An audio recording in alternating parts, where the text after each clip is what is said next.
Salmo 15. Todo o Salmo 15. O salmista fala assim: o Senhor, quem pode habitar no teu santuário? Quem pode acessar os teus montes?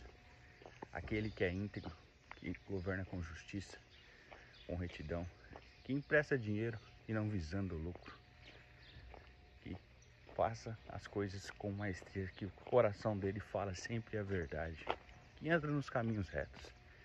Esse acessa e pode proceder com maestria e com decência.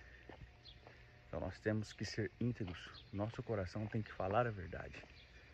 Nós temos que estar sempre disposto a transbordar, estender a mão a quem realmente precisa, não querer sempre visar lucro ou tirar vantagem em cima de alguma coisa.